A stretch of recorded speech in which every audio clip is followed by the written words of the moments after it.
اور امام بتانا چاہتے تھے ایکچولی میں یہ باؤنڈریز جو تھی وہ اس وقت کی اسلامی حکومت کی جو ہے باؤنڈریز تھی جی تو دراصل امام کہنا چاہتے تھے کہ جس منصب پر تم بیٹھے ہو یہ منصب غصب شدہ ہے. اور امام نے آ کر بلکہ فدق کا ہی نہیں بلکہ ولایت و امامت کا مطالبہ کیا. جس نے بھی جو یہاں پہ جملہ آ رہا ہے کہ جس نے بھی فدق کو چھینا اس نے نبوی قانون میں بدعت کا آغاز کیا. بالکل ہے نا, کیونکہ قرآن میں بہت ساری آیتوں کو حضرت زہرا سلام اللہ علیہ نے پیش کیا بطور دلیل کہ انبیاء کی میراث ہوتی ہے. ہمیں مسلمانوں کا یہ سٹانس سمجھ میں نہیں آتا کہ جو حق چھینے وہ بھی رائٹلی گائیڈڈ, جو حق لوٹائے وہ بھی رائٹلی گائیڈڈ, اور جس کا حق چھینا گیا ہو وہ بھی رائٹلی گائیڈڈ. اس سے ایک بات تو طے ہے, یہ جو احتجاجات ہوتے رہے اس کا اثر ہر زمانے کے ظالم پر ہوتا رہا, لیکن یہ کہیں تو ختم ہوگا, اور اس دنیا میں ہی نہیں بلکہ یہ بات تو یقینی ہے کہ قیامت کے دن اس کا فیصلہ ہوگا ہی. بے شک. تو اب سوال یہ اٹھتا ہے کہ ایک عام مسلمان روز محشر اپنے آپ کو اس مسئلے پر کہاں کھڑا ہوا پاتا ہے؟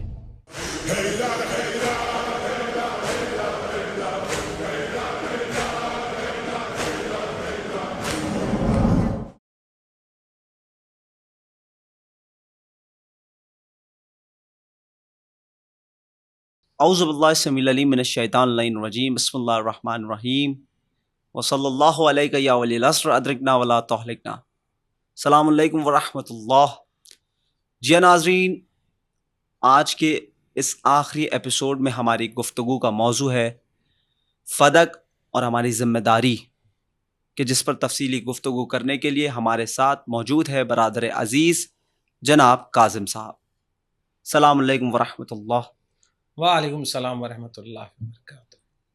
کاظم بھائی, جب یہ بات ثابت ہے کہ یہ حق اہل بیت علیہ السلام کا ہے اور جناب زہرا سلام اللہ علیہ کا یہ حق ہے, اور یہ حق ان سے ظالمانہ طریقے سے غصب کر لیا گیا, تو کیا بعد میں جو حکومتیں آئی بنی امیہ, بنی عباس, کیا انہیں کبھی یہ احساس ہوا کہ یہ حق اہل بیت علیہ السلام کا ہے جسے ان سے غصب کر لیا گیا؟ کہ اگر آپ علی علیہ السلام یا رسول خدا صلی اللہ علیہ وآلہ وسلم کی شہادت کے بعد سے اگر آپ تاریخ پہ نظر کریں تو اس دور سے آپ دیکھیں گے کہ احتجاج مسلسل فدق کے حوالے سے ہو رہا تھا. شہزادی نے خود احتجاج کیا فدق کے حوالے سے, دیگر ائمہ معصومین رحمہ السلام نے اس حوالے سے مطالبہ کیا, اور خود امیر المومنین علیہ السلام اس زمانے میں اول زمانے میں رسول خدا کی شہادت کے بعد جب شہزادی نے یہ مطالبہ کیا اس سے غالباً اس سے پہلے جی امیر المومنین علیہ السلام نے خود فدق کے حوالے سے جو اس زمانے کے حاکم تھے ان سے مطالبہ کیا تھا کہ یہ ہمارا حق ہے اور یہ شہزادی سلام اللہ علیہ کا حق ہے. اب اس پشیمانی کی وجہ سے, کیونکہ وہ احتجاج ہم بتائیں گے, ناظرین کی خدمت میں پیش کریں گے کہ علی علیہ السلام نے کس طریقے سے فدق کا مطالبہ مدینے کے حاکم کے سامنے کیا اور کس طریقے سے اسے پشیمان کیا. اب اس پشیمانی کی وجہ سے اس کے بعد کے دور میں مسلسل, چاہے وہ بنی امیہ کا دور رہا ہو چاہے بنی عباس کا دور رہا, ہر زمانے میں اس کے اثرات, اور حضرت زہرا سلام اللہ علیہ نے جو مطالبہ کیا تھا اور دیگر اپنی دلائل پیش کیے تھے اس زمین کے حوالے سے, اس فدق کے حوالے سے, وہ مسلسل ہر زمانے میں اس کے اثرات دکھتے رہے. جی تو ناظرین کے سامنے چونکہ اب بات نکلی ہے تو اول دور سے اس کو تھوڑا سے کنیکٹ کر کے ہم آتے ہیں بنی امیہ اور بنی عباس کے حکمراں کی طرف. جی تو اول زمانے میں جب فدق کو غاصبین نے حضرت زہرا سلام اللہ علیہ سے غصب کر لیا تو امیر المومنین علیہ السلام, یہ واقعہ پوری ہماری کتابوں میں موجود ہے اور کتاب احتجاج کے اندر علامہ تبریسی اس واقعے کو لے کر آ رہے ہیں. امام صادق علیہ السلام سے یہ روایت منقول ہے کہ جس میں کہ جب مدینے کے حاکم نے حضرت زہرا سلام اللہ علیہ سے فدق کو دینے سے منع کر دیا, اس وقت اور ان کے جو معین کردہ متولی فدق میں موجود تھے ان کو ہٹا دیا گیا. اس وقت امیر المومنین علیہ السلام خود بنفس نفیس مسجد میں داخل ہوتے ہیں جب یہ حاکم وقت تخت پہ موجود تھا, اور مہاجر کا مجمع جمع ہوا تھا وہاں پہ, اور انصار کا بھی مجمع باقاعدہ اس مسجد کے اندر, مسجد النبوی کے اندر موجود تھا جب امیر المومنین علیہ السلام اس مطالبے کو پیش کرنے جا رہے تھے. جی. اور پھر علی علیہ السلام نے اس کا نام لیا اور اس سے سوال کیا کہ تم نے کیوں شہزادی کو ان کے حق سے منع کیا ہے. اور پھر اس کے بعد کا جو جملہ تھا کہ جس میں امیر المومنین علیہ السلام ارشاد فرماتے ما جعلہ رسول اللہ صلی اللہ علیہ وآلہ وسلم لہا، کہ جسے رسول خدا صلی اللہ علیہ وآلہ وسلم نے انہیں عطا فرمایا تھا. مطلب یہاں پہ شہزادی کی ملکیت تھی جس کا ثبوت رسول خدا صلی اللہ علیہ وآلہ وسلم کا عمل یہاں پہ بتا رہا ہے کہ رسول خدا صلی اللہ علیہ وآلہ وسلم نے حضرت زہرا کو دیا تھا. تو اگر آپ ٹھیک ہے وہ ملکیت جو خود رسول خدا صلی اللہ علیہ وآلہ وسلم نے دیا تھا، اگر تم اس چیز کو واپس لے رہے ہو تو تم ڈائریکٹلی پیغمبر کے عمل سے کانٹراڈکٹ کر رہے ہو. بالکل یہ جملہ یہاں پہ فوراً امیر المومنین علیہ السلام نے بیان فرمایا. اور پھر فرمایا وَوَكِيلُهَا فِيهِ مُنْذُ سَنِينَ، ٹھیک ہے کہ جبکہ اس میں گزشتہ 2 برسوں سے، ایسا نہیں کہ ابھی یہ چند کچھ دنوں پہلے کی بات ہے، 2 برسوں سے وہاں پہ حضرت زہرا سلام اللہ علیہ کے متولی اور وہاں کے جو خادمین تھے وہاں پہ موجود تھے. اب اس کے بعد جو حاکم وقت تھا وہ کہتا ہے کہ یہ مال جو ہے، یہ جو فدق ہے، یہ مسلمانوں کی پراپرٹی ہے، اور اگر حضرت زہرا سلام اللہ علیہ اپنے دعوے کے لیے عادل گواہ لے آئیں تو ان کا اس حق پر حق بنتا ہے، اس فدق کے اوپر حق بنتا ہے، ورنہ ان کا کوئی اس پر حق نہیں بنتا ہے. مطلب وہاں پہ وہ جناب زہرا سلام اللہ علیہ سے کیا طلب کر رہا تھا؟ ان کی ملکیت کے لیے ثبوت، دعویٰ. مطلب کہ اگر آپ کی ملکیت ہے تو آپ دعویٰ پروف کریں.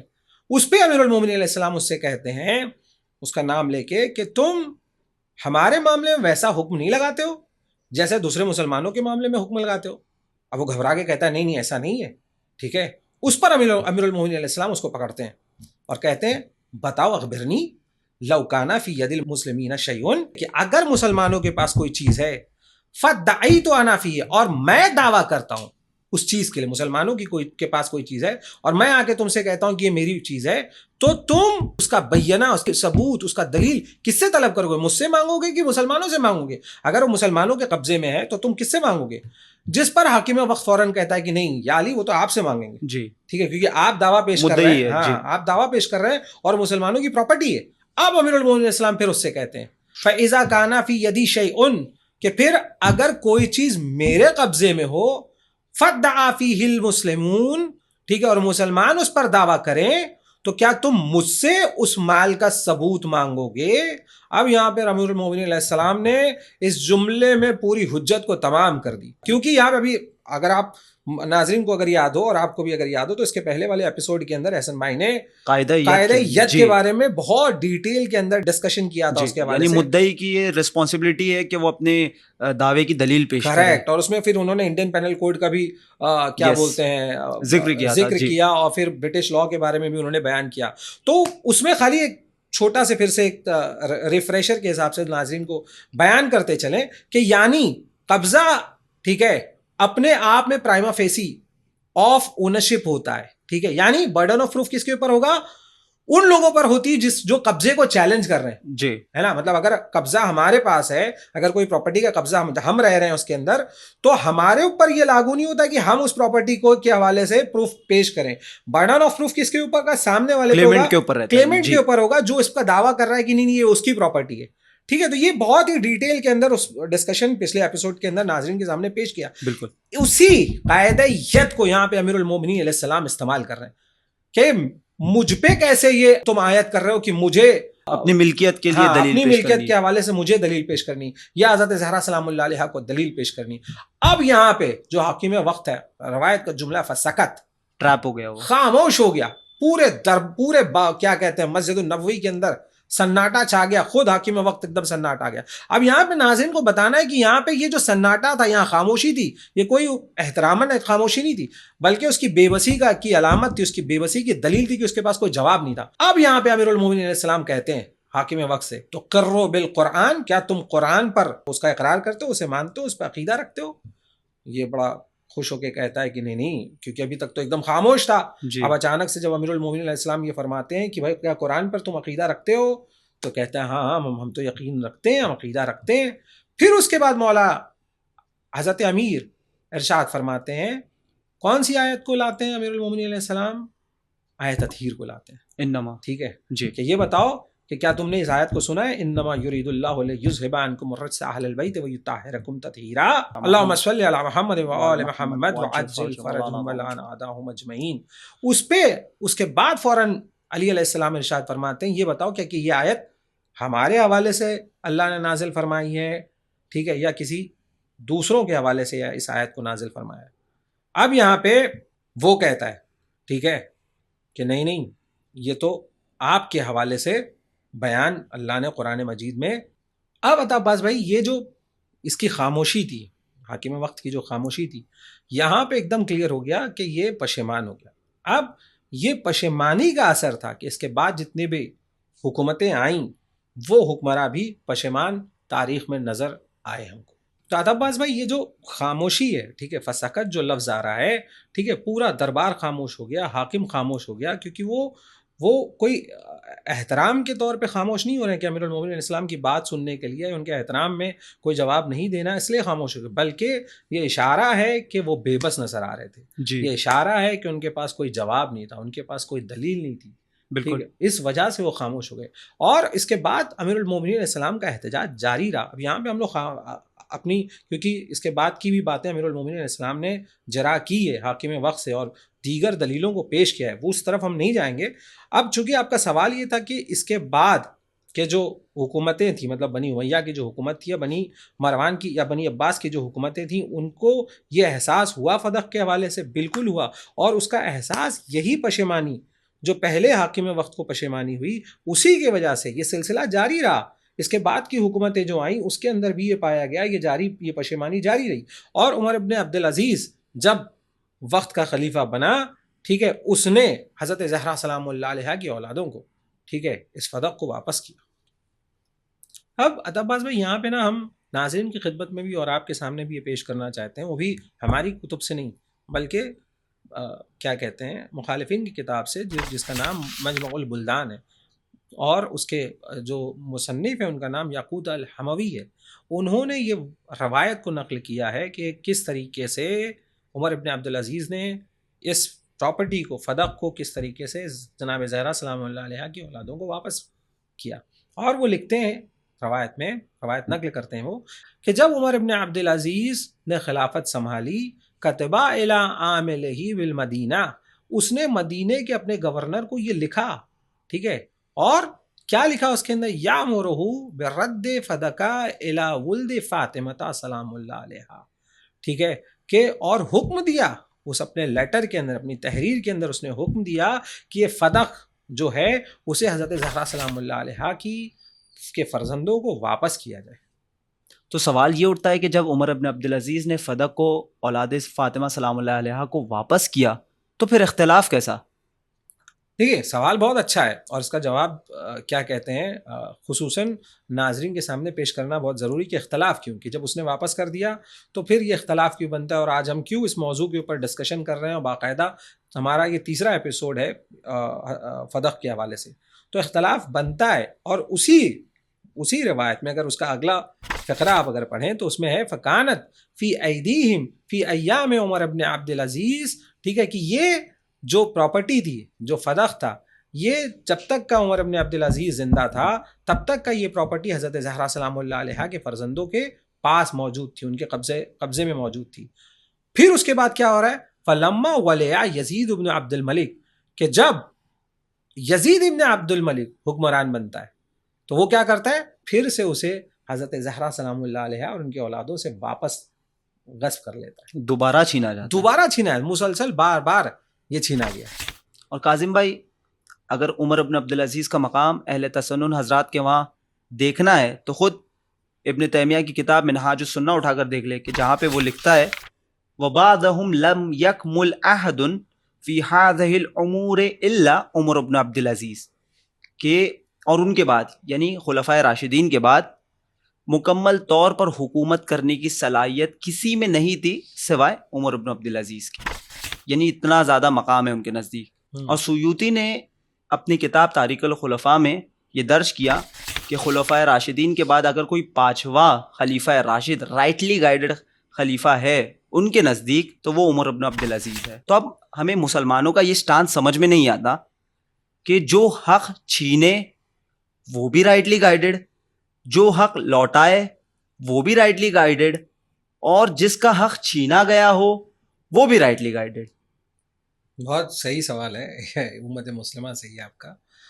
اب مگر یہ جو آپ نے تعریف میں چند کلمات دو کتابوں کے حوالے سے پیش کیے، اب اس کا مطلب ناظرین یہ ہرگز نہ اپنے ذہن میں لیں کہ عمر ابن عبدالعزیز نے جو فدق کو واپس کیا اولاد فاطمہ سلام اللہ علیہا کو، تو اس کے حوالے سے یعنی عمر ابن عبدالعزیز کے حوالے سے ان کے دل میں کوئی سافٹ کارنر نہیں پیدا ہونا چاہیے، کیونکہ یہاں پہ صرف اس نے فدق کو لوٹایا تھا، اس نے اہل بیت علیہ السلام کا حقیقی مقام اس کو نہیں لوٹایا تھا. وہ خود وقت کا خلیفہ بنا ہوا بیٹھا تھا، تو وہ ایک چیز تو لوٹا رہا ہے بٹ دوسری چیز نہیں لوٹایا. اور لوٹانے کے پیچھے بھی جیسا کہ ابھی ہم نے بیان کیا، وہ پشیمانی جو چلی آ رہی تھی ہے نا جناب زہرا سلام اللہ علیہ کے احتجاج سے، امیر المومنین کے احتجاج سے، وہی پشیمانی کی وجہ اور وہی علت بنی کہ جس کی وجہ سے اس نے فدق کو واپس حضرت زہرا سلام اللہ علیہ کی اولادوں کو لوٹایا. اور جیسا کہ ابھی ہم نے بیان کیا تھا کہ نہ صرف بنی امیہ بلکہ یہ سلسلہ ٹھیک ہے کہاں پہنچا، بنی عباس میں بھی پہنچا کہ ہارون ٹھیک ہے، ہارون حضرت امام قاسم علیہ السلام کی خدمت میں عرض کرتا ہے کہ بالمفہوم یہ روایت نقل کر رہے ہیں کہ ہم چاہتے ہیں کہ فدق کو آپ کو واپس کیا جائے. اب اس کا یہ سوال خود بتا رہا ہے کہ یہ جو پراپرٹی اول دور سے لے کر اس تک پہنچی جو ہے یہ اس کی پراپرٹی نہیں ہے، مطلب یہ مسلمانوں کی پراپرٹی نہیں، مطلب یہ حکمران کی پراپرٹی نہیں ہے، یہ پراپرٹی حضرت زہرا سلام اللہ علیہ کی جس کا دعویٰ ہے وہ اول دن کر رہی تھیں. ٹھیک ہے، اس کا سوال خود بتا رہا ہے کہ یہ تمام حکمراں اول سے لے کے آخر تک اس کے دور تک سب کے سب غلط تھے، ان کا دلیل ان کا دعویٰ اس پراپرٹی کے حوالے سب غلط تھا بے شک. اور پھر اس کے اس اصرار پہ امام قاسم علیہ السلام نے فدق کی باؤنڈریز اس کے حدود کو بیان کرنا شروع کیا. بڑا ہی دلچسپ اس کے اندر امام قاسم علیہ السلام فدق کی باؤنڈریز کو پیش کرتے ہیں اور حقیقت پہ مبنی کہ امام قاسم علیہ السلام ارشاد فرماتے ہیں کہ فدق چار سمت جو چار کیا ڈائریکشنز ہیں ان کو بیان کر رہے ہیں کہ اس کا جو سٹارٹنگ پوائنٹ ہے، فار ایگزامپل اگر ایک پوائنٹ آپ دیکھیں تو وہ یمن ہے. ٹھیک ہے، یمن مطلب عرب کا انتہائی جنوبی حصہ، مطلب سٹارٹ مطلب اگر آپ ساؤتھ پارٹ دیکھیں، اگر آپ گلف کا میپ دیکھیں تو ساؤتھ میں آپ کو یمن نظر آئے گا، وہاں سے سٹارٹ ہو رہا ہے. پھر یہ ایک حصہ ہوا. دوسری باؤنڈری امام فرماتے ہیں سمرقند کے حوالے سے کہ اس کے دوسری باؤنڈری کہاں تک پہنچتی، سمرقند تک، اور یہ کہاں ہے، مشرقی ایسٹ کا حصہ. جی ٹھیک ہے، مطلب ساؤتھ سے ایسٹ کی طرف امام قاسم علیہ السلام جا رہے ہیں، ازبیکستان تک. ہاں. اب تھرڈ جو اس کا حصہ بیان فرماتے ہیں مولا، وہ افریقہ کے حوالے سے بیان کرتے ہیں کہ اس کا جو تیسرا حصہ جا رہا ہے جو کہ انتہائی بہت ہی دور کا علاقہ ہے. اگر آپ یہ پورا middle part of the map کو اگر دیکھیں تو سمرقند یہ سائیڈ میں، ساؤتھ میں آپ کا یمن نظر آ رہا ہے، پھر افریقہ میں. ٹھیک ہے، اور پھر اس کے بعد چوتھا حصہ جو مولا فرماتے ہیں وہ ارمینیا کے حوالے سے، وہ شمال ٹھیک ہے نارتھ کا حصہ ہے.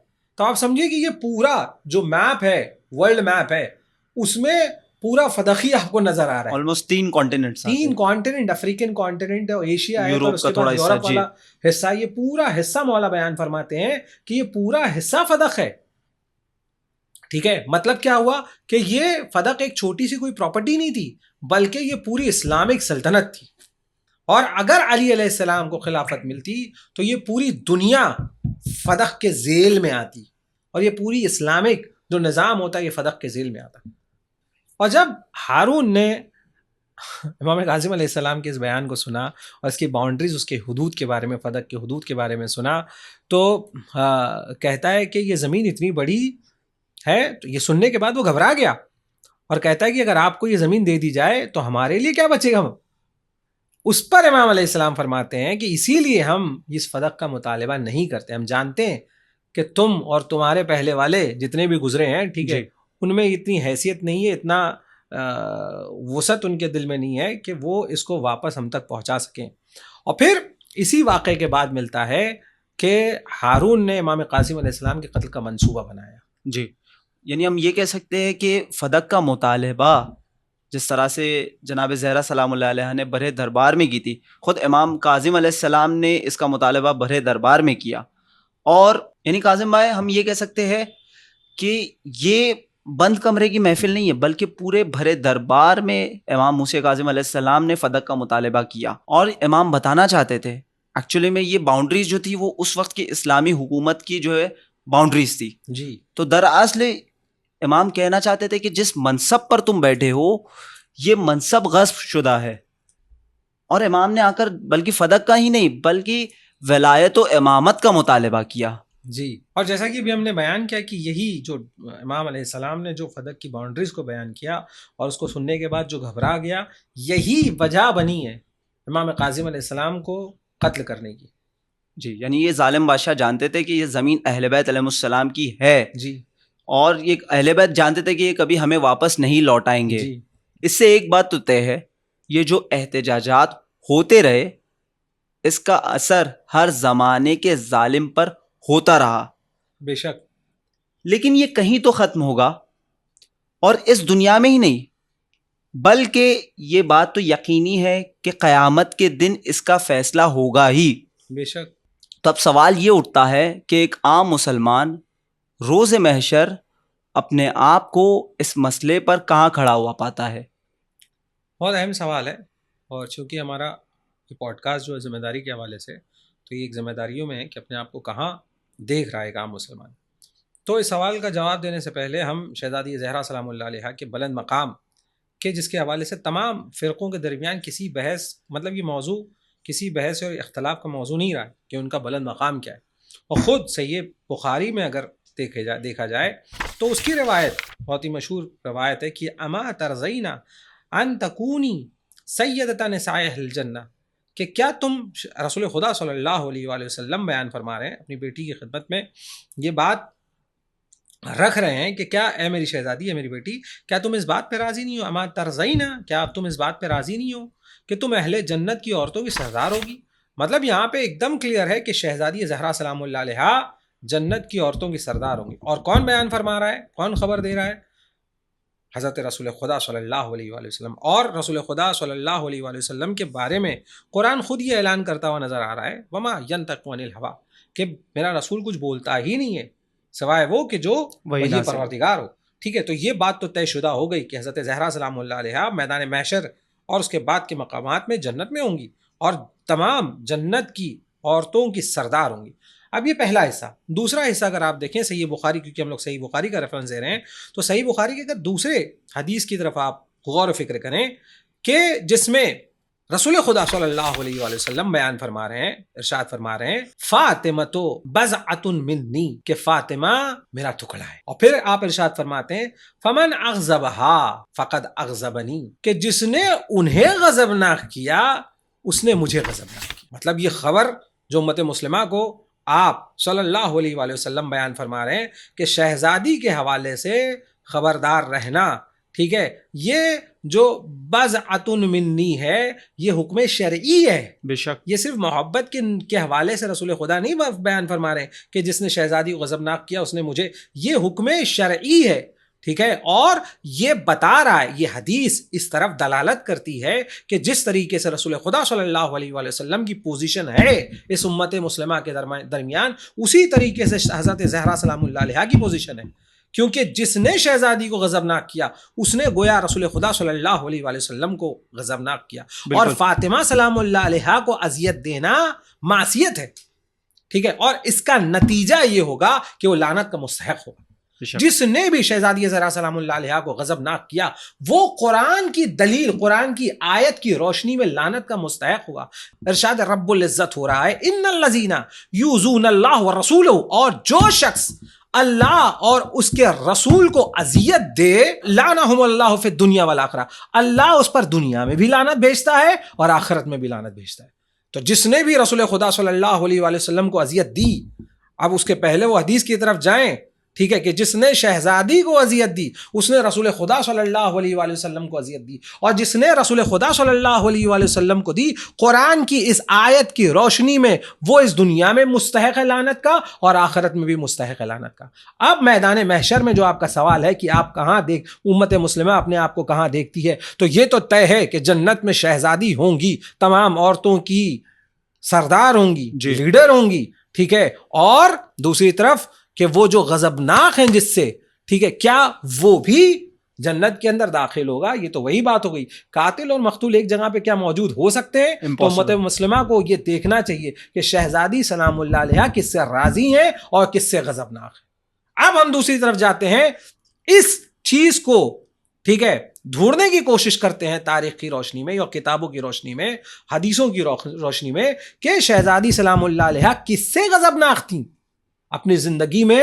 آپ نے یہ جو اظہار ہے اپنے غصے کا، اپنے غضب کا، وہ کس کے سامنے پیش کیا؟ جی، اس کے حوالے سے ہم پھر رجوع کرتے ہیں مخالفین کی کتاب، جو خود عائشہ سے مروی ہے۔ یہ روایت عائشہ سے ہے اور صحیح بخاری کی روایت ہے، کہ جس میں بیان ہو رہا ہے کہ ان فاطمہ سلام اللہ علیہا ابنتا رسول اللہ صلی اللہ علیہ وآلہ وسلم سألت ابا بکر بعد وفات رسول اللہ صلی اللہ علیہ وآلہ وسلم، کہ شہزادی سلام اللہ علیہا جو بیٹی ہیں حضرت محمد مصطفیٰ صلی اللہ علیہ وآلہ وسلم کی، انہوں نے سوال کیا حاکم وقت سے، ٹھیک ہے، اور کب کیا؟ بعد وفات رسول اللہ صلی اللہ علیہ وآلہ وسلم، رسول خدا صلی اللہ علیہ وآلہ وسلم کی شہادت کے بعد یہ سوال کیا۔ کیا سوال کیا؟ ان یقسم لہا میراثہا، ٹھیک ہے، کہ اپنی میراث کے حوالے سے، ٹھیک ہے، کہ وہ میراث جو ان کے بابا چھوڑ گئے تھے اس میراث کے حوالے سے آپ نے سوال کیا۔ جی، ما ترکا رسول اللہ صلی اللہ علیہ وآلہ وسلم مما اف اللہ علیہ، کہ وہ میراث جو رسول خدا صلی اللہ علیہ وآلہ وسلم اپنی زندگی کے بعد شہزادی کے حوالے چھوڑ گئے تھے، جی، مما عفا اللہ علیہ، کہ جو وہ میراث کیا تھی؟ کہ وہ فے کی میراث تھی جو اللہ نے رسول خدا صلی اللہ علیہ وآلہ وسلم کو دی تھی۔ اب اس پر فقال لہا ابو بکر، کہ ابو بکر نے یہ بیان کیا، انا رسول اللہ صلی اللہ علیہ وآلہ وسلم، کہ حاکم وقت کہتا ہے کہ ہمارا یہ جو مال ہے، ٹھیک ہے، یہ میراث نہیں ہے، یہ جو فدق ہے یہ میراث آپ کا میراث نہیں ہے، جو کچھ انبیاء علیہ السلام چھوڑ جاتے ہیں دراصل وہ صدقہ ہے۔ اب جیسے ہی وہ یہ بیان کرتا ہے، جیسے ہی وہ شہزادی سلام اللہ علیہ کی خدمت میں یہ بیان کرتا ہے، پھر فوراً عائشہ کا بیان ہے کہ فغضبت فاطمۃ بنت رسول اللہ صلی اللہ علیہ وآلہ وسلم، فوراً حضرت زہرا سلام اللہ علیہ ناراض ہو گئیں حاکم وقت کے اس جملے پہ کہ ہم انبیاء، گروہ انبیاء، ٹھیک ہے، جو کچھ بھی چھوڑ جاتے ہیں وہ دراصل میراث نہیں ہوتا ہے بلکہ وہ صدقہ ہوتا ہے۔ جی، فوراً غضبناک ہو گئیں، اور پھر فحجرت ابا بکر، اور انہوں نے ٹھیک ہے حاکم وقت سے بات کرنا چھوڑ دیا۔ فلم تزل مہاجرت حتی توفیت، کہ وہ حاکم وقت سے ناراض رہیں، اور جب تک کا اس دنیا میں رہیں، ان کی شہادت تک وہ حاکم وقت سے ناراض رہیں۔ اور پھر وعاشت بعد رسول اللہ صلی اللہ علیہ وآلہ وسلم 6 اشہر، کہ اس کے بعد حدیث کی یہ جملہ ہے کہ وہ رسول خدا صلی اللہ علیہ وآلہ وسلم کی شہادت کے بعد 6 مہینہ زندہ رہیں اور ناراضگی کی حالت میں اس دنیا سے گئیں۔ تو ایک طرف حضرت زہرا سلام اللہ علیہ کے مقام کا ذکر ہم لوگوں نے کیا، دوسرا یہ کہ دوسری بات جو دوسری حدیث ہم نے ناظرین کی خدمت میں پیش کی کہ جس نے بھی شہزادی سلام اللہ علیہ کو غضبناک کیا اس نے گویا رسول اللہ کو غضبناک کیا، اور جو بھی رسول اللہ کو غضبناک کرتا ہے، رسول خدا صلی اللہ علیہ وآلہ وسلم کو غضبناک کرتا ہے، تو اللہ کی لعنت اس پر اس دنیا میں بھی ہے اور آخرت میں، بالکل، یعنی اس کا نہ اس دنیا میں کوئی حصہ ہے اور نہ دین آخرت کے حوالے کا۔ سے، اور نہ آخرت میں کوئی حصہ ہے۔ جی، اب یہ جو روایت ہے یہ ایک دم واضح طور پہ انڈیکیٹ کر رہی ہے کہ شہزادی سلام اللہ علیہ کس سے غضبناک ہو کے اس دنیا سے گئی۔ تو اب یہ مسلمانوں کو عطا عباس بھائی دیکھنا ہے کہ وہ کس کے ساتھ میں میدان محشر میں، اور قرآن کی آیت جس میں سورہ محمد صلی اللہ علیہ وآلہ وسلم آیت نمبر 33 میں یہ بیان کر رہا ہے، خدا بند متعال کا یہ ارشاد ہے کہ جس میں بیان ہو رہا ہے یا ایھا الذین آمنوا اطیعوا اللہ واطیعوا الرسول، مطلب مومنین سے بیان ہو رہا ہے نا، اور کیا بیان ہو رہا ہے کہ اللہ کی اطاعت کرو، اور کس کی اطاعت کرو؟ رسول خدا صلی اللہ علیہ وآلہ وسلم کی اطاعت کرو، اور رسول خدا صلی اللہ علیہ وآلہ وسلم کی اطاعت میں کیا ہے کہ شہزادی کو کوئی ناراض نہ کرے۔ بے شک، اگر کوئی شہزادی کو ناراض کرتا ہے تو گویا اس نے مجھے ناراض کیا، اور جو مجھے ناراض کرتا ہے گویا اس نے اللہ کو ناراض کیا۔ تو یہ خالی یہیں پہ بات ختم نہیں ہو رہی، اس کے بعد آیت کیا کری؟ وَلَا تُبْتِلُوا أَعْمَالَكُمْ، کہ وہ اپنے اعمال کو باطل نہ کرو، یعنی رسول خدا صلی اللہ علیہ وآلہ وسلم کی نافرمانی یا ان کو غضبناک کرنا گویا مسلمان اپنے اعمال کو کیا کر دے گا؟ باطل کر دے گا. جی ٹھیک ہے، یعنی شہزادی سلام اللہ علیہ کا اگر کوئی ساتھ نہیں دے گا تو وہ میدان محشر میں اس گروہ میں اپنے آپ کو پائے گا جو رسول خدا صلی اللہ علیہ وآلہ وسلم کے اپوزٹ گروہ ہوگا، جو مخالفین کا وہاں پہ گروہ ہوگا. تو یہ ہماری ذمہ داری بنتی ہے کہ ذرا سے ہم اپنے عقلوں کو، ٹھیک ہے، عقلوں سے غور و فکر کریں اور دیکھیں کہ ہمیں کس کا ساتھ دینا چاہیے. کیا شہزادی سلام اللہ علیہ کا ساتھ دینا چاہیے، یا وہ گروہ کے جنہوں نے اہل بیت علیہ السلام اور خصوصاً حضرت زہرا سلام اللہ علیہ پر مصائب کے پہاڑ توڑ دیے بعد از رسول صلی اللہ علیہ وسلم. تو اب سوال یہ اٹھتا ہے کہ جب تمام چیزیں واضح ہو گئی تو ایز اے شیعہ ہماری کیا ذمہ داری بنتی ہے؟ دیکھیے ماشاءاللہ بہت اہم سوال آپ نے کیا ہے یہاں پہ، اور ہماری ذمہ داری کے حوالے سے یہ پورا پوڈ کاسٹ ہے تو یہ سب سے اہم سوال اور سب سے امپورٹنٹ پارٹ ہے اس پوڈ کاسٹ کا. تو یہاں پہ ایک عام مسلمان کی ذمہ داری اور خصوصاً اہل تشیع کی ذمہ داری یہ ہے کہ وہ عدم فیصلہ یا نیوٹرل نہیں رہے، وہ اظہار کرے اپنے جذبات کو، اپنی محبت کو، اپنی مودت کو، حضرت زہرا سلام اللہ علیہ سے وفاداری کو اظہار کرے، بیان کرے. اسی کے حوالے سے ایک حدیث خصال سے ہم آپ کے سامنے یا ناظرین کے سامنے پیش کرنا چاہتے ہیں کہ جس میں امام علیہ السلام نے اس اظہار کو، مطلب جناب زہرا سلام اللہ علیہ کے دوستوں کے حوالے سے بھی بیان فرمایا ہے اور ان کے دشمنوں کے حوالے سے بھی بیان فرمایا. جی اظہار بہت ضروری ہے. آپ کا سٹانس، آپ کا سٹینڈ ایک دم کلیئر ہونا چاہیے کہ آپ کس گروہ کے ہیں، کہ آپ جناب زہرا سلام اللہ علیہ کے ساتھیوں میں سے ہیں یا آپ ان کے مخالف میں گروہ میں ہیں. اب یہ حدیث خصال میں ہے اور بہار الانوار میں علامہ مجلسی علیہ الرحمہ نے بھی نقل فرمائی ہے. کس سے نقل ہو رہی ہے یہ حدیث؟ حضرت امام جعفر صادق علیہ السلام سے، کہ جس میں آپ ارشاد فرماتے ہیں حب اولیاء اللہ واجب، اور پھر اس کے بعد آپ فرماتے ہیں والولایۃ لہم واجبۃ، اور پھر کہتے ہیں والبراءۃ من اعدائہم واجبۃ. مطلب 3 واجبات کا ذکر آپ امام علیہ السلام مسلسل بیان فرما رہے ہیں. جی ایک محبت اہل بیت علیہ السلام کا کہ اولیاء اللہ، ٹھیک ہے، حب اولیاء اللہ واجب، کہ اہل بیت علیہ السلام سے محبت واجب ہے. پھر آپ ان کی ولایت کی طرف متوجہ کرا رہے ہیں کہ ان کی ولایت واجب ہے، اور پھر تیسرے پارٹ میں آپ بیان فرما رہے ہیں کہ ان کے دشمنوں سے برات بھی واجب ہے. تورا واجب ہے. تورا واجب ہے. اب پہلے والے حصے پہ اگر ہم دیکھیں تو محبت بہت امپورٹنٹ ہے. محبت وہ محبت نہیں کہ صرف ہم آپ کو چاہتے ہیں، لائکنگ، جیسے فار ایگزامپل آج کے دور ہے، سوشل میڈیا کا دور ہے، تو ہم ان کو بھی لائک کر رہے ہیں، ان کو بھی لائک کر رہے ہیں، ان کو بھی لائک کر رہے ہیں. یہ وہ محبت نہیں ہے. مطلب یہ جو محبت کا ذکر کر رہے ہیں امام صادق علیہ السلام، یہ معرفت کے بارے میں اشارہ کر رہے ہیں، یہ تصدیق، تسلیم اور اتباع کے بارے میں اشارہ کر رہے ہیں. تو یہ دین اسلام، یہ جو محبت ہے اہل بیت علیہ السلام کی، جو محبت ہے، یہ دین اسلام کا مرکز ہے. یعنی اب وہ جو کہیں گے، جو فرمائیں گے، وہ دین ہوگا. تو ان کی ہر قول، ان کا ہر فعل، وہ کیا ہوگا؟ وہ دین ہوگا. تو یہ محبت اس طرف اشارہ کر رہی ہے. یہ صرف لائکنگ نہیں ہے کہ ہم آپ کو دیکھا ہم نے اور آپ کو بولے نہیں یار یہ تو بہت اچھا انسان ہے اور ہم آپ کو لائک کرنا سٹارٹ کر دیں. نہیں، یہ محبت سے مراد دین ہے. پھر اس کے بعد مولا فرماتے ہیں جو دوسرا پارٹ، والولایۃ لہم واجبۃ. اچھا، واجب کا جو اثر ہے کہ اگر کوئی واجبات پر عمل کرتا ہے تو اس کو کیا ملے گا آخرت میں؟ اس کی جزا ملے گی. اور جزا کے طور پہ کیا اللہ دے گا اسے؟ جنت عطا کرے گا. اور اگر کوئی واجبات پہ عمل نہ کرے تو اس کا کیا حشر ہوگا؟ سزا ہوگی. اور سزا کے بدل کیا ہوگا؟ جہنم. مطلب اگر کوئی اہل بیت علیہ السلام سے محبت یا ان کی ولایت کو نہیں کرتا ہے، انکار کرتا ہے، تو اس کی سزا کے طور میں اللہ اس کو کیا دے گا؟ جہنم دے گا. اب تیسری پارٹ کی طرف آتے ہیں کہ جس میں مولا فرما رہے ہیں برات کی طرف اشارہ کر رہے ہیں، ہے نا، والبراءۃ من اعدائہم واجبۃ، ہے نا، کہ جو برات ہے وہ بھی واجب ہے. اور پھر اسی دین کے حوالے سے ہم جاتے ہیں، جیسا کہ پہلے حب کے حوالے سے ہم لوگوں نے ناظرین کی خدمت میں بیان کیا کہ وہ حب سے مراد دین اللہ ہے، دین خدا ہے. اسی طریقے سے یہ جو برات ہے نا، یہ بھی دین ہے. اور امام رضا علیہ السلام کی ایک حدیث ہے، کمال الدین ولایتنا، کہ دین کامل ہوتا ہے کس سے؟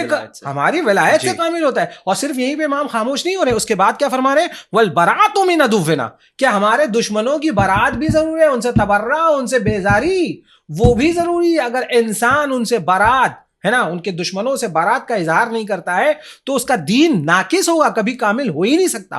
تو یہ جو ابتدائی پارٹ ہے اس حدیث کا بہت امپورٹنٹ ہے کہ 3 واجبات کی طرف امام علیہ السلام اشارہ فرما رہے ہیں. اور اس کے بعد کا جو حصہ ہے وَمِنَ الَّذِينَ ظَلَمُوا عَلَى مُحَمَّدٍ صلی اللہ علیہم, اور ان لوگوں سے برات بھی ضروری ہے کہ جنہوں نے آل محمد علیہ السلام پر ظلم ڈھایا.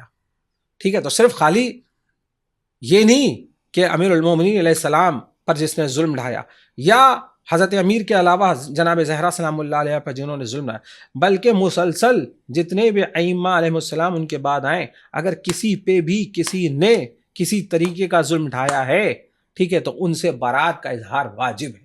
بے شک. پھر اس کے بعد مولا کیا فرماتے ہیں؟ وَحَتَكُوا حِجَابَهُ, یعنی یہاں پہ جس نے بھی شہزادی سلام اللہ علیہ کے دروازے اور ان کے گھر کا احترام نہیں کیا, اس نے اللہ کا احترام نہیں کیا, اس نے رسول خدا صلی اللہ علیہ وآلہ وسلم کا احترام نہیں کیا. اس کے بعد کا جملہ حدیث کا جو خصال والی حدیث ہے اس میں یہ آتا ہے کہ وَأَخَذُوا مِن فاطمة سلام اللہ علیہ فَدَقًا, اور ان لوگوں نے حضرت زہرا سلام اللہ علیہ سے فدق کو چھین لیا. اور پھر کیا کیا؟ وَمَنَعُوهَا مِيرَاثَهَا, اور انہیں ان کی وراثت سے روک دیا گیا. وَغَصَبُوهَا وَزَوْجَهَا حُقُوقَهُمَا, اور ان کا اور ان کے شوہر کا حقوق کو غصب کر لیا گیا. وَهَمُّوا بِإِحْرَاقِ بَيْتِهَا, اور انہوں نے ان کے گھر کو آگ لگانے کا ارادہ کیا, یعنی آگ لگایا. ٹھیک ہے. وَأَسَّسُوا الظُّلْمَ, اور اسی طرح ظلم کی بنیاد کو رکھا ان لوگوں نے.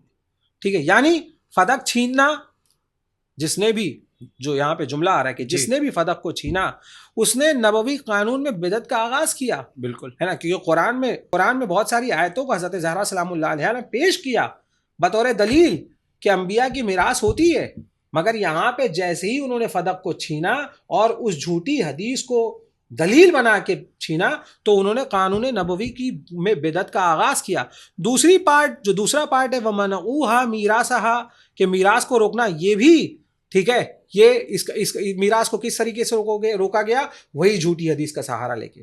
اور پھر اس کے بعد غصب کرنا, علی علیہ السلام کا حق ایک ڈیوائن اپوائنٹمنٹ تھا, ٹھیک ہے, اور حضرت زہرا سلام اللہ علیہ کا فدق دینا وہ بھی قرآن سے ثابت ہے. بالکل ٹھیک ہے, جو پہلے ایپیسوڈ میں ہم لوگوں نے کور کیا ہے. بالکل ٹھیک ہے, کہ جس نے بھی جناب زہرا سلام اللہ علیہ کے حق کو غصب کیا وہ منسوس من اللہ تھی, وہ پراپرٹی خالصتاً رسول اللہ کی تھی, رسول خدا صلی اللہ علیہ وسلم کی تھی. اور امیر المومنین علیہ السلام کی ولایت اور خلافت بھی جو تھی وہ منسوس من اللہ تھی, مطلب ایک ڈیوائن اپوائنٹمنٹ تھا. مطلب یعنی یہاں پہ اگر کوئی شخص علی علیہ السلام کی پوزیشن کو, ان کی امامت کو, ان کی خلافت کو غصب کرتا ہے تو وہ ڈائریکٹ اللہ سے, اللہ کے مقابلے کھڑے ہو جا رہا ہے. بالکل صحیح. تو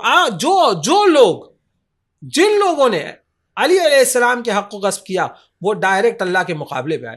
اور وہ لوگ بھی, ٹھیک ہے, جو لوگ غصب کرنے والوں کا ساتھ دے رہے ہیں وہ بھی اللہ کے مقابلے میں آ جائیں گے. بالکل یہ روایت اسی طرف اشارہ کر رہی ہے. اور پھر اس کے بعد گھر کو جلانا, ٹھیک ہے, یہ ان کی مینٹل سٹیٹ کی طرف اشارہ ہے کہ جس کی عظمتوں کا اتنا اعلان کیا رسول خدا صلی اللہ علیہ وآلہ وسلم نے اپنی حیات میں, اور بارہا ہر بار اشیر سے لے کے غدیر تک امیر المومنین علیہ السلام کی پوزیشن کو بیان کیا مختلف مقامات پہ. ٹھیک ہے, اس کے گھر کو جلانے کی کوشش کی جا رہی ہے, جلایا جا رہا ہے. یہ ان کے مینٹل سٹیٹ یا ان کی کتنا ان کے دل میں بغض اور کینہ تھا امیر المومنین علیہ السلام کے حوالے سے, اور کتنا وہ شہزادی سلام اللہ علیہ سے بغض رکھتے تھے, اس طرف یہ اشارہ کر رہا ہے. اور اتباع سے اس کے بعد یہ خصال کی روایت آگے بڑھتی ہے کہ جس میں امام صادق علیہ السلام بیان فرماتے ہیں وَغَيَّرُوا سُنَّةَ رسول اللہ صلی اللہ علیہ وآلہ وسلم, کہ ان لوگوں نے رسول خدا صلی اللہ علیہ وآلہ وسلم کی سنت کو تبدیل کر ڈالا. بالکل, ٹھیک ہے, مطلب تو پورا بدل دیا. اور پھر امام علیہ السلام کنٹینیو کرتے ہیں غزال والی روایت میں والبراءۃ من ناقصین, ٹھیک ہے, کہ اور ناقصین یعنی وہ لوگ جنہوں نے جمل میں امیر المومنین حضرت امیر علیہ السلام کے خلاف, ہے نا, محاذ چھیڑا تھا, خروج کیا, ہاں خروج کیا تھا, ان کی طرف اشارہ ہے. اور پھر مولا فرماتے والقاسطین, ٹھیک ہے, یہ قاسطین سے مراد کون ہے؟ صفین والے, کہ جو لوگ امام علی علیہ السلام کے سامنے صفین میں آئے. والمارقین واجبتن، ٹھیک ہے، اور وہ لوگ جو نہروان والے تھے، مارقین یعنی نہروان، ان سے بھی برات واجب ہے. بالکل. مطلب یہ تینوں گروہ، یعنی جو بھی اہل بیت علیہ السلام کے، ان شارٹ جو بھی اہل بیت علیہ السلام کے دشمن ہیں، وہ تمام کے تمام لوگوں سے برات کا اظہار واجب ہے. اور پھر مولا فرماتے ہیں والبراۃ من الانساب والازلام ائمۃ الضلال وقادۃ الجور، اور مولا فرماتے ہیں اور برات کس سے؟ انساب یعنی ناسبین سے، ناسبیوں سے برات واجب ہے. والازلام، ٹھیک ہے، وہ لوگ جنہوں نے ظلم ڈایا. اور کون؟ اور کون؟ ائمۃ الضلالہ، وہ لوگ جو گمراہیوں کے امام ہیں. وقادۃ الجور، اور وہ لوگ جو ظلم و جور کے قائد ہیں، رہنما تھے، ان سے بھی برات واجب ہے.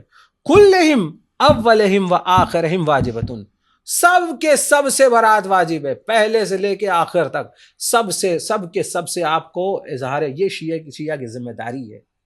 یہ شیعہ اس زمانے میں، غیبت کے زمانے میں شیعوں کی ذمہ داری ہے، ٹھیک ہے، کہ وہ تمام لوگوں سے، جن لوگوں نے اہل بیت علیہ السلام میں مظالم کے پہاڑ توڑے، ان سے برات واجب ہے. اور پھر مولا یہیں پہ خاموش نہیں ہوتے ہیں، پھر مولا فرماتے ہیں والبراۃ من اشقى الاولین والآخرین، اور برات دونوں زمانوں کے سب سے بدبخت شخص سے بھی واجب ہے. اور اس میں ایک کا نام فرماتے ہیں کہ جس نے قوم سمود کے ناقے کا قتل کیا تھا، اور دوسرا کون تھا؟ قاتل امیر المومنین علیہ السلام، وہ شقی کہ جس نے حضرت امیر کا قتل کیا تھا. واجبتن، ٹھیک ہے، ان سے بھی برات واجب ہے.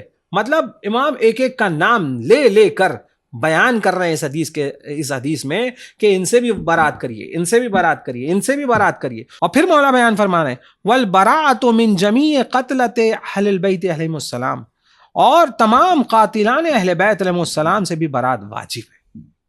اب یہ پہلا حصہ جو تھا کہ جس میں مولا تبرے کی طرف راغب کر رہے ہیں اس زمانے کے شیعوں کہ کبھی بھی کوئی بھی محبت کا گوشہ، ٹھیک ہے، انسان کے دل میں پیدا نہیں ہونا چاہیے جو اہل بیت علیہ السلام سے جس نے دشمنی کی. اب یہاں پہ امام علیہ السلام بیان فرماتے واجبتن والولایۃ للمؤمنین الذین لم یغیروا ولم یبدلوا بعد نبیہم صلی اللہ علیہ وآلہ وسلم، کہ اور اب ان مومنین کی بات ہو رہی ہے جو سلم لمن سالمکم کے مصداق ہیں، بے شک، ٹھیک ہے، کہ اور ان مومنین سے دوستی واجب ہے. مولا فرما رہے ہیں جو اپنے نبی صلی اللہ علیہ وآلہ وسلم کے بعد دین کو بدلنے اور تبدیل کرنے والے نہیں تھے، جی ہے نا، ان سے دوستی جنہوں نے رسول خدا صلی اللہ علیہ وآلہ وسلم کے دین کو نہیں بدلا، جی، یا ان شارٹ اگر بیان کریں کہ جن لوگوں نے حضرت زہرا سلام اللہ علیہا کو غضبناک نہیں کیا، یا وہ لوگ جو لوگ